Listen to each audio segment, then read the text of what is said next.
Why did school teach you the Pythagorean theorem, but not how to handle heartbreak? Why did you spend months learning the causes of the Peloponnesian War, but not one single hour learning how to sit with anxiety? Why did you memorize the periodic table of elements, but never receive a lesson on how to process the grief of losing someone you love? We are graduates of a system that taught us everything about the world and almost nothing about how to live in it. The modern world is built on a great and terrible deception, a lie so subtle we've mistaken it for the truth. That lie is this: pain is an error. We've been taught that happiness is the default setting, that comfort is the ultimate goal, and that any deviation from this state, any anxiety, any sadness, any fear, any loneliness, is a sign that something is wrong with you, that you are broken, that you are failing. And so we do what we were taught. When pain shows up, we see it as an enemy. We declare war on our own minds. We numb it with scrolling, distract it with entertainment, medicate it with pills, and bury it with work. We do everything in our power to silence it, to fix it, to make it go away, all so we can get back to that mythical, comfortable, normal state that school promised us. But what if I told you that this entire time you've been fighting the wrong battle? What if I told you that your pain isn't your enemy, but your most loyal and honest guide? What if I told you that every difficult feeling you've ever run from was actually a message, a piece of information trying to save you, not destroy you? Today, we are going to unlearn the great deception. We are going to enroll in the curriculum that life itself teaches. We are going to face 5 brutal truths about pain that school never could or never would teach you. These truths are not easy. They are sharp. They will challenge you, but they will also set you free. Because once you stop running from pain and learn to listen to it, you don't just become stronger, you become unbreakable. Imagine you place your hand on a burning hot stove. What happens? You feel an immediate, searing, excruciating pain. Is that pain a punishment? Is the universe morally judging you for touching the stove? Is it a sign that you are a bad person, unworthy of happiness? Of course not. The pain is information. It is a biological signal screamed from your nerve endings to your brain with one simple, urgent message. Move your hand, you idiot! You're in danger. If you didn't feel that pain, you wouldn't just be comfortable, you'd be dead. Your hand would burn to the bone, infection would set in, and you would not survive. In this light, is the pain your enemy, or is it your most vital protector? This is easy to understand with physical pain, yet we are tragically blind when it comes to emotional pain. When you feel a stab of anxiety, your first thought is, "Oh no, this is awful. How do I make this stop? I need a drink. I need a distraction. I need to get out of here." When you feel a wave of profound loneliness, you think, "Something is wrong with me. I'm broken. I'm unlovable." When you feel the ache of failure, you think, "I'm a fraud. I'm not good enough. I should just give up."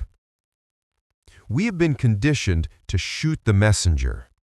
We treat emotional pain like a punishment. We treat it like a malfunction, but it is not. It is the exact same mechanism as the hand on the hot stove.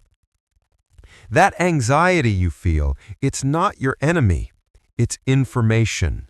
It's your nervous system screaming, "Pay attention. You are mentally in a future you cannot control." Or your current actions are not aligned with your values. Or there is a perceived threat to your safety that you need to address. That loneliness you feel, it's not proof you're broken. It's information. It's a biological signal as vital as hunger or thirst. Hunger says you need food.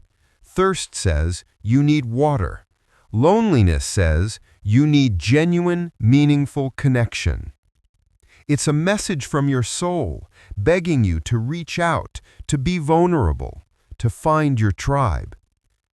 The grief you feel after a loss, it's not a disease, it's information. It is the agonizing, gut-wrenching proof of how deeply you loved.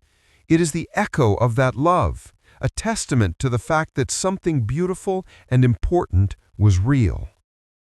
The Stoic philosopher Epictetus said, "It's not things that upset us, but our judgments about things." We don't just feel pain, we add a second layer of suffering by judging the pain itself. We feel anxious, and then we feel ashamed for being anxious. We feel sad, and then we feel angry at ourselves for being sad. We turn simple, clean information into a complex, messy identity. This is the first and most critical lesson school never taught you. You must learn to separate the signal from the story. The signal is the raw feeling, the tightness in your chest, the pit in your stomach, the heat in your face. The story is what your mind tells you about that signal. I am a failure. I am weak. This will never end. The signal is just information. The story is the punishment, and the story is optional. So how do you use this? You practice becoming a curious scientist of your own mind. The next time a difficult emotion arises, you do not run, you do not numb, you do not judge. You get quiet, you pause, and you ask one simple, powerful question. What is this feeling trying to tell me? You stop asking, how do I make this stop? And you start asking, what is this trying to teach me? You stop treating your pain like an assassin and start treating it like an advisor. This single shift is the difference between being a victim of your emotions and becoming a master of your mind. Your pain is not punishing you. It is trying to guide you. For the first time in your life, stop running and listen. The modern world has sold us a fantasy. It's the fantasy of the a la carte life. We believe we can go through the buffet of human experience and only pick the good parts. I'll have a plate of joy, a side of passion, and a helping of success, please. But hold the sadness, I'm allergic. No failure, I'm on a diet, and absolutely no heartbreak. So we develop an arsenal of numbing agents. We're not even conscious of it half the time. That endless, mindless scroll through social media, that's a numbing agent. That extra glass of wine every single night, numbing agent. That habit of binge-watching an entire series in one weekend just to keep your mind occupied, numbing agent. That obsession with work, staying busy, so you never have a quiet moment to think. That is the most respectable numbing agent of all. We think we are masters of precision. We think we are cleverly targeting our anxiety, our boredom, our loneliness, and our fear, and chemically carpet bombing them into silence. But here is the brutal truth school never taught you. You cannot numb pain selectively. You cannot build a dam in one part of your emotional river without slowing the entire flow. When you numb bad feelings, you by default numb good feelings. Emotions exist on a single spectrum, a single dial. When you turn the dial down to avoid feeling the 1/10 of despair, you simultaneously lose the ability to feel the 10/10ths of ecstatic joy. When you build walls around your heart to guarantee you will never feel the agony of betrayal or loss, you simultaneously build a prison that makes it impossible to feel the profound, soul-shaking connection of true, vulnerable love. When you anesthetize yourself against the possibility of failure, you also anesthetize yourself against the thrill of the chase, the pride of the struggle, and the transcendent victory of overcoming something that truly mattered. The person who is too cool to be enthusiastic is also too brittle to be vulnerable. The person who never gets sad is also the person who never feels deeply connected. The person who refuses to feel pain is the person who has in effect refused to truly feel at all. This is the tragic bargain of the modern age. We have traded our aliveness for the illusion of safety. We live in a state of chronic, low-grade, comfortable numbness. We have successfully avoided the lowest lows, but in doing so, we have completely sacrificed the highest highs. We are safe, and we are empty. We have protected ourselves from heartbreak, and in the process, we have ensured we will never be fully loved. We have insulated ourselves from criticism, and in the process, we have guaranteed we will never create anything meaningful. This is why so many people who have everything, the job, the car, the house, feel a profound, gnawing emptiness inside. They have spent their entire lives avoiding pain, and they have accidentally avoided all the meaning too. So how do you use this truth? You must be brave enough to put down the shields. You must be willing to feel the entire spectrum of human emotion. You have to accept that you cannot have courage without first feeling fear. You cannot experience connection without risking rejection. You cannot achieve victory without risking failure. Pain is not the opposite of happiness. Pain is the price of happiness. The next time you find yourself reaching for your favorite numbing agent, your phone, the bottle, the remote control, I want you to pause, and I want you to make a conscious choice. Choose to feel. Choose to sit in the discomfort. Choose to let the wave of sadness or anxiety or boredom just be. Don't run, don't fix, just observe. You will discover something miraculous. You will discover that feelings are not permanent. They are like weather. They pass through you. They do not define you. And by letting the bad feelings pass through without resistance, you resensitize your soul. You reopen the channels. You turn the dial of your life back up. And yes, the sadness will feel sadder.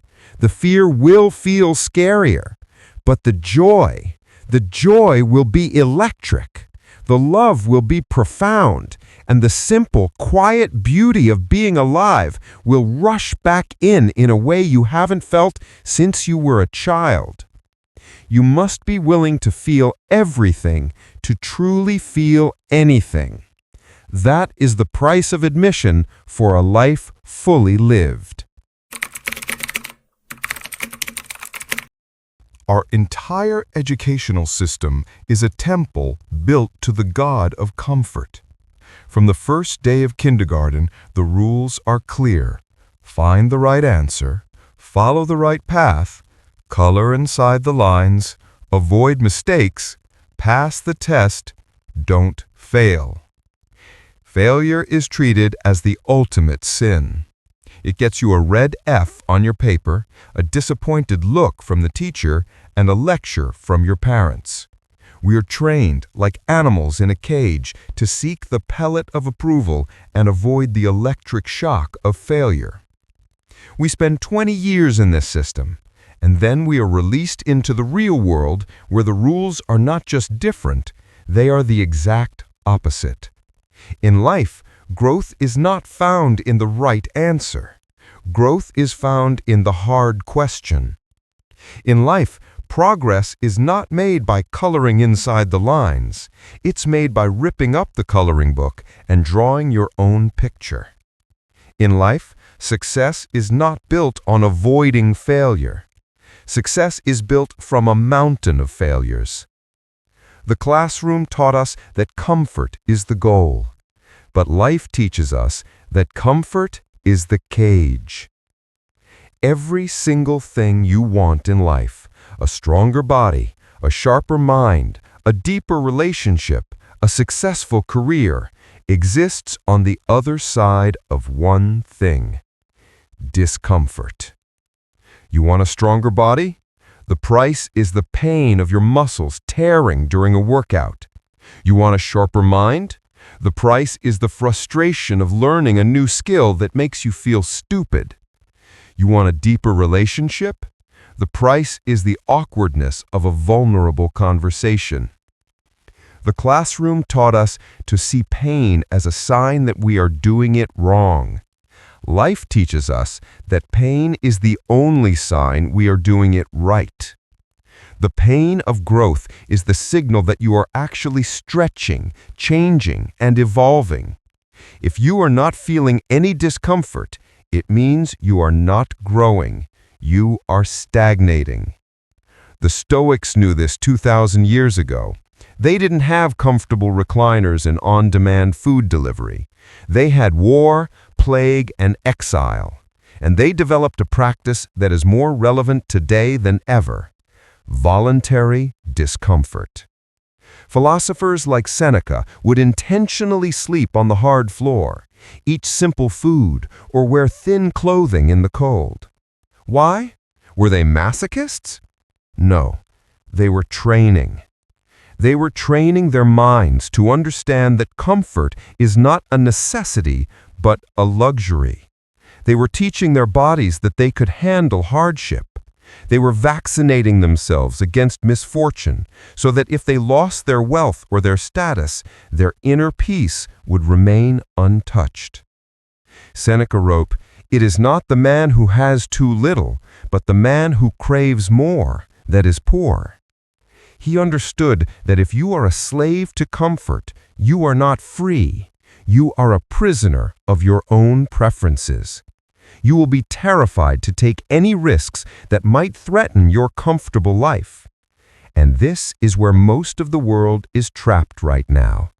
We are living in the softest, most comfortable, most convenient time in human history, and we are, paradoxically, weaker, more anxious, and more fragile than ever before. We are terrified of being too hot, too cold, too hungry, or too bored. We have optimized our lives for maximum ease, and in doing so, we have atrophied our souls. We stay in the job we hate because it's comfortable. We stay in the relationship that's unfulfilling because it's familiar. We give up on our dreams because the path is hard. So how do you use this truth? You must stop treating comfort as the goal. You must start seeing it for what it is: a beautiful, wonderful, addictive drug. You must intentionally and regularly choose the harder path. You don't have to sleep on a floor. Start small. Take a cold shower. Have the conversation you've been avoiding. Go to the gym on the day you really don't want to. Put your phone in another room for 3 hours and just read a book or think. Sign up for the project that scares you. You must reteach your mind that discomfort is not a threat. It is the path. The goal is not to live a hard life. The goal is to become a person for whom hard things are no longer an obstacle.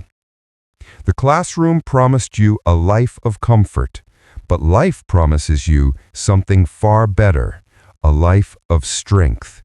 The pain of growth is not punishment. It is the feeling of your own potential being forged into reality. Stop running from it. Lean into it.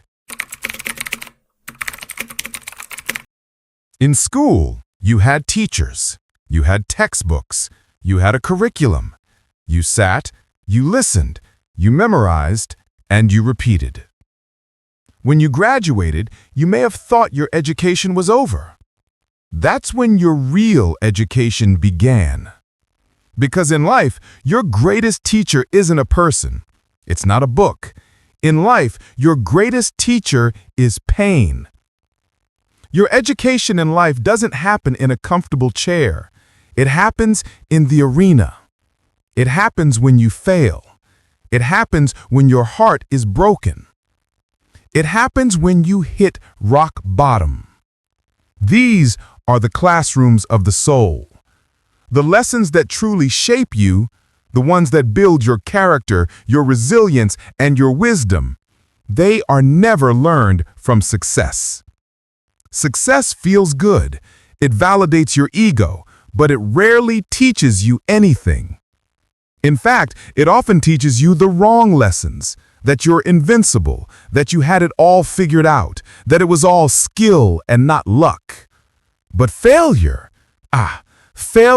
is a brutal, honest, and magnificent teacher. Failure strips away your ego. It forces you to be humble. It demands that you reevaluate your assumptions, your strategy, and yourself. A painful breakup teaches you more about your own boundaries, your values, and your need for self-love than a decade of perfect dating ever could. Getting fired from a job teaches you more about resilience, the reality of the marketplace, and your own true priorities than a string of easy promotions.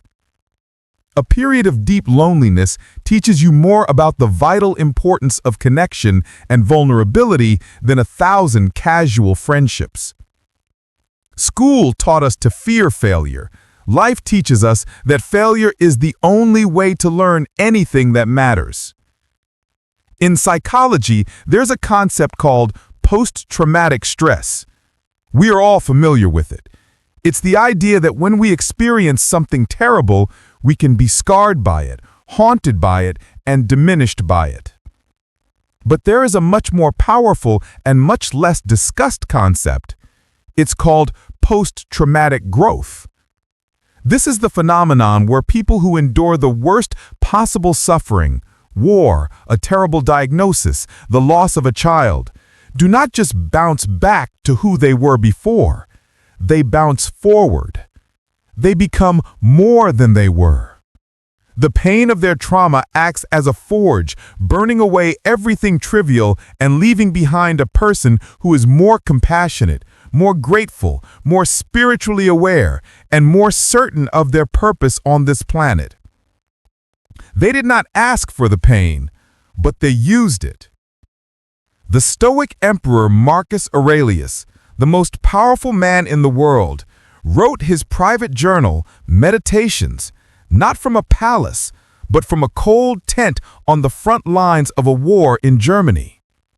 He was surrounded by death, plague, and betrayal. And in that darkness, he wrote, "The impediment to action advances action. What stands in the way becomes the way." He was writing the ultimate lesson. The obstacle is not in the way. The obstacle is the way. The pain is not blocking your path. The pain is your path. This truth changes everything. It reframes every single bad thing that has ever happened to you. That failure wasn't a dead end. It was a redirection. That heartbreak wasn't a punishment. It was an education. That trauma was not the end of your story. It was the beginning of your true story. So, how do you use this truth? You must stop asking, "Why me?" and start asking, "What is this trying to teach me?"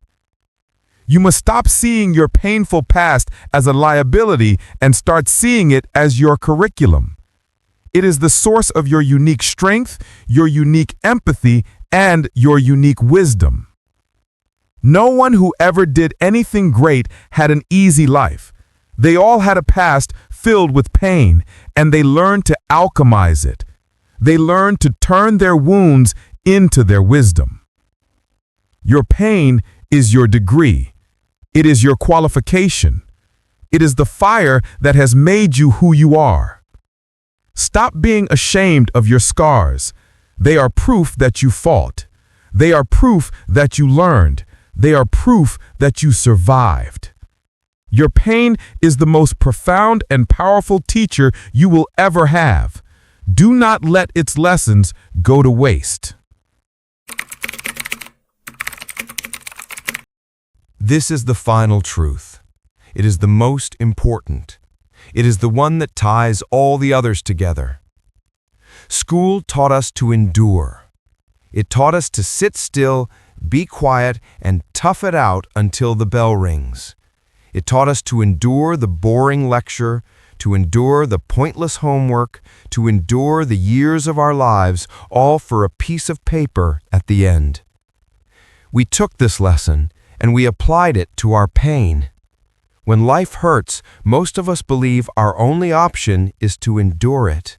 We clench our jaw, grit our teeth, and just survive. We wait.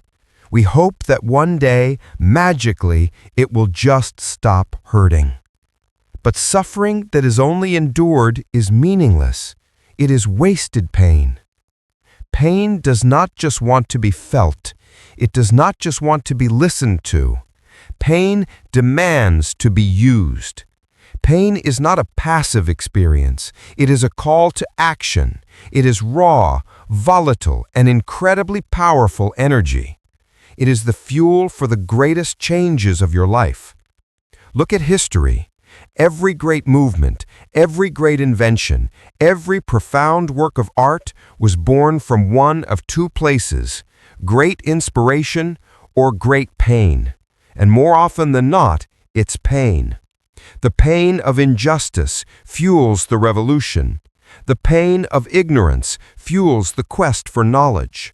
The pain of a broken system fuels the creation of a new one. The pain of heartbreak fuels the writing of the song that moves millions. Your pain is a sacred gift. It is pure, undirected energy. And you have a choice. You can let that energy turn inward, where it will curdle into resentment, bitterness, depression, and self-destruction. This is what happens when pain is only endured. It becomes a poison. Or you can transform it. You can channel that energy outward. You can use it as the rocket fuel to change your life. The great Stoic thinkers had a phrase for this. It is perhaps their most powerful concept, Amor Fati. It is Latin for love your fate. Not just accept your fate, not just endure your fate. Love it. Love the fact that you failed. Love the fact that you are hurt. Love the fact that you have to struggle. Why? Not because you are a masochist, but because you understand that these things are not happening to you. They are happening for you. You love them because you understand that this pain, this specific, agonizing pain, is the exact fuel you need to become the person you are always meant to be. The pain of being out of shape is the fuel you use to build a body you are proud of. The pain of being broke is the fuel you use to learn financial discipline and build a new career. The pain of loneliness is the fuel you use to become a more vulnerable, loving, and connected person. This is the ultimate alchemy. This is how you turn lead into gold. So how do you use this final brutal truth? Do not waste your pain. The next time you are suffering, the next time you feel that familiar ache, you will listen to its message, truth 1. You will feel it fully, truth 2. You will accept it as the price of growth, truth 3. You will learn its lesson, truth 4. And then you will act. You will take that raw energy and you will build something with it. Let your anger drive you to the gym. Let your heartbreak inspire you to write.